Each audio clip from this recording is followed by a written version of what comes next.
biasa, kami akan menimba ilmu sekaligus mendiskusikan banyak topik yang sedang hangat dibicarakan oleh masyarakat Indonesia saat ini. Khususnya terkait pandangan Islam terhadap nilai budaya dan tradisi yang telah berkembang di masyarakat Indonesia saat ini. Selain sebagai negara dengan penduduk muslim terbesar di dunia, Indonesia juga dikenal sebagai salah satu negara yang paling beragam dari segi tradisi dan budayanya.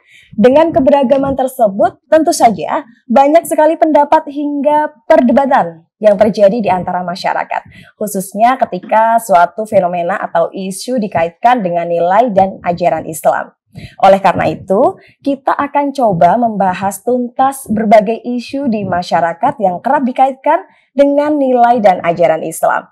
Sehingga nantinya kita bisa mendapatkan pemahaman yang jernih dan mampu terus menjaga harmoni di antara sesama masyarakat Indonesia.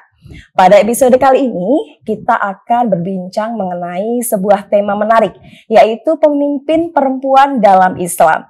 Bersama kita telah hadir seorang tokoh sekaligus cendekiawan muslim di Indonesia, Dr. Muhammad Zainul Majdi, atau yang akrab disapa Tuan Guru Bajang. Selamat sore Tuan Guru.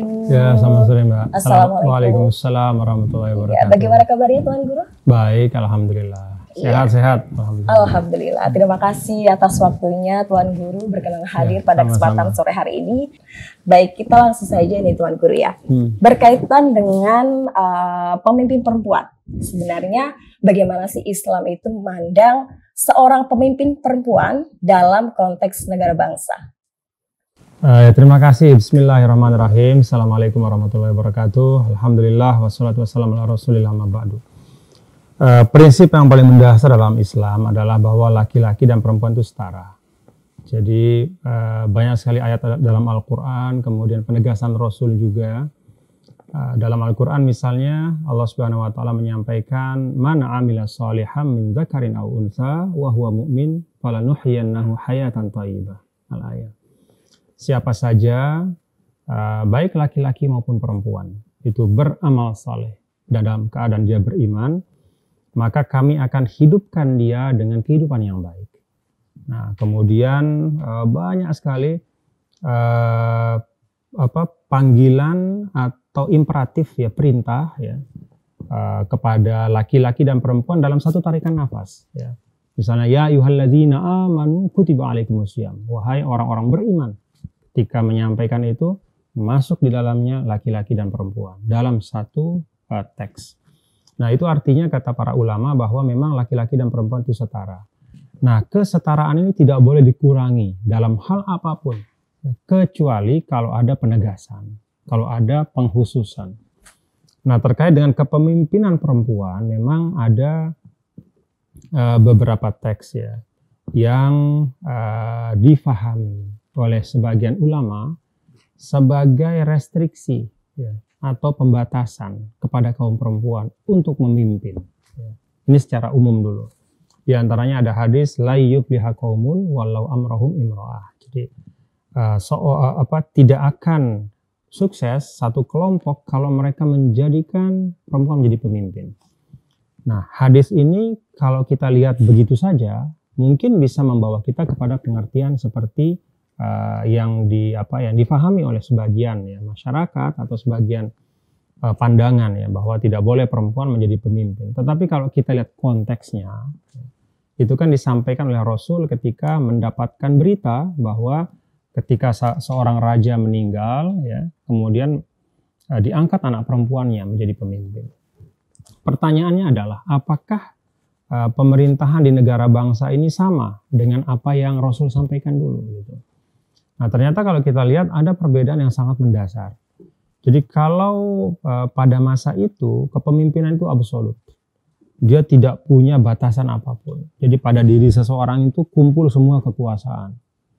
Baik itu eksekutifnya, baik itu legislatifnya, yudikatifnya, semuanya apapun gitu. Jadi titah sang pemimpin adalah sabda yang tidak boleh dibantah. Tidak boleh ada oposisi, tidak boleh ada suara kritis, tidak boleh ada suara yang beda. Nah, kalau negara bangsa itu dalam sistem sistem demokrasi itu kan seorang pemimpin bukanlah seorang yang berkuasa absolut. katakanlah di Indonesia, presiden itu tidak bisa melakukan sewenang-wenang apapun yang dia mau, tapi dia terikat ya dengan katakanlah ada lembaga legislatif namanya DPR yang sama-sama lembaga tinggi negara, ada yudikatif, bahkan ada Mahkamah Konstitusi yang berwenang mengadili kalau ada dianggap satu undang-undang bisa bertentangan dengan undang-undang dasar gitu. Artinya apa? Dalam negara bangsa, seorang pemimpin itu bukanlah seorang yang bisa melaksanakan kekuasaannya tanpa batas. Nah, karena itu tidak relevan hadis tadi ya, menjadi alasan untuk kemudian seorang perempuan tidak boleh menjadi pemimpin di negara bangsa. Karena karakteristiknya sudah beda ya, antara hadis itu dengan kondisi sekarang. Nah, kalau hadis itu tidak bisa dipakai untuk kepemimpinan perempuan di negara bangsa, artinya apa? Kembali kepada hukum asal. Apa itu? Boleh. Ya, jadi laki-laki dan perempuan setara dalam hak dan kewajiban. Oke, berarti kembali ke emansipasi wanita itu sendiri tadi ya. Kembali kepada konsep dasar Islam bahwa laki-laki dan perempuan itu setara dalam hak dan kewajiban. Oke, baik. Dan selain itu, apakah ada suatu catatan sejarah ataupun kisah dalam Islam terkait dengan pemimpin perempuan dalam konteks negara bangsa di saat itu? Kalau dalam konteks negara bangsa memang kan relatif baru ya, negara bangsa ini, sehingga memang tidak ada ya, kecuali ya mohon maaf kalau kita bicara Indonesia, ya, negara bangsa yang namanya Indonesia. Ya ada contohnya, itu Ibu Megawati Soekarno Putri kan sebagai presiden gitu. Dan di beberapa negara Islam lain seperti Pakistan itu ada Benazir Ali Bhutto menjadi Perdana Menteri. Ya. Dan ada di beberapa negara lain. Tapi kalau sejarah klasik ya tentu bukan negara bangsa, tapi di dalam sistem pemerintahan yang ada pada masa yang lampau. Memang relatif jarang ya. Perempuan itu menjadi pemimpin tertinggi ya pada masa-masa pertengahan, katakanlah abad-abad pertengahan. Tetapi bukan berarti tidak ada. Dulu ada misalnya Syajaratud Dur di Mesir, itu dia mengganti suaminya yang meninggal. Jadi dia menjadi ratu, ya, menjadi pemimpin ya katakanlah ya ratu gitu, jadi pemimpin tertinggi di negaranya. Sementara ketika suaminya meninggal dan diterima oleh rakyatnya. Artinya apa? Contoh-contoh dalam masa-masa yang berbeda itu sebenarnya ada, bahwa perempuan itu bisa menjadi pemimpin di dalam suatu masyarakat Islam, dalam suatu negara, dalam suatu pemerintahan. Nah, saya pikir itu itu bukti yang tidak terbantahkan bahwa sesungguhnya perempuan memiliki kualifikasi sebagai pemimpin. Berarti memang ada beberapa negara pun juga ada pemimpinnya itu juga perempuan selain di Indonesia itu sendiri. Dan itu juga tercatat atau tertuang dalam sejarah itu sendiri gitu ya. Baik, kemudian bagaimana dalam perspektif Islam memandang jika jabatan politik atau pemimpin negara dijabat oleh seorang perempuan? Karena sekarang ini yang namanya politisi-politisi kayak gitu ada gitu kan, perempuan gitu. Di negara kita sendiri pun juga ada. Nah, menurut Tuan Guru sendiri bagaimana?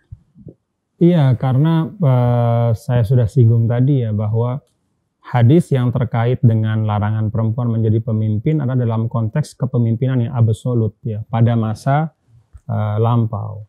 Nah, sekarang negara bangsa kan kepemimpinan absolut sudah tidak ada. Jadi artinya hukumnya kembali kepada asal, yaitu boleh.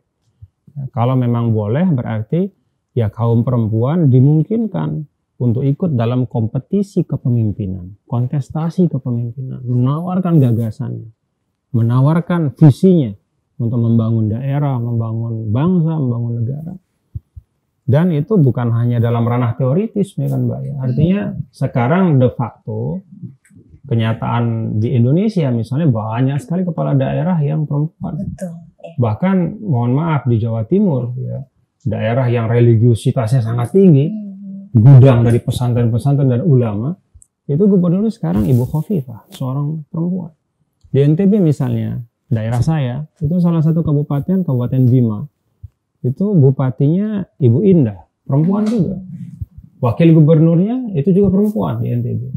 Artinya kita sudah memiliki kearifan kolektif di Indonesia menerima perempuan sebagai pemimpin, ya. Baik dalam tingkatan kabupaten, provinsi, bahkan Indonesia sebagai satu negara.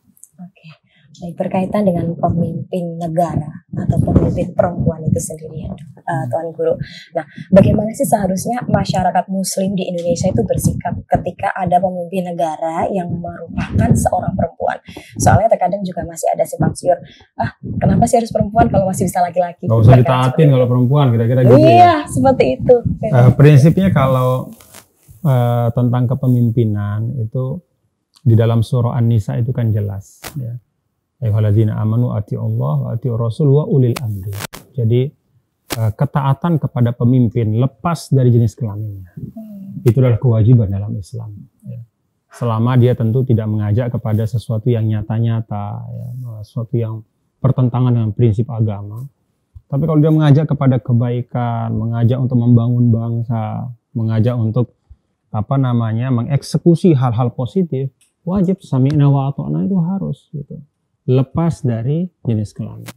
Karena ya jenis kelamin itu kalau dalam pandangan Islam itu kan given ya, bukan pilihan. Jadi ketaatan bukan diletakkan pada apa jenis kelamin seseorang. Kalau kita lihat misalnya dalam sejarah Islam sendiri, istri-istri Rasul SAW seperti Sayyidah Aisyah ya, itu menjadi tokoh yang sangat kuat otoritasnya di dalam mengajarkan dan menyampaikan ilmu-ilmu. Jadi menjadi rujukan dari para sahabat. Nah, dengan kata lain bahwa ucapan seorang perempuan yang memiliki otoritas itu dalam Islam ya sama nilainya dengan ucapan laki-laki. Ketika dia menjadi pemimpin, maka ucapannya memiliki kekuatan yang sama dengan laki-laki. Gitu. Sami'na wa ata'na. Ya, baik. Pentingnya seperti itu, jangan dilihat entah itu perempuan atau laki-laki, tapi dilihatlah apa sih yang diajak dari perempuan esensi dari kebijakannya. Gitu. Betul, sangat luar biasa sekali pembahasan kita pada kesempatan sore hari ini.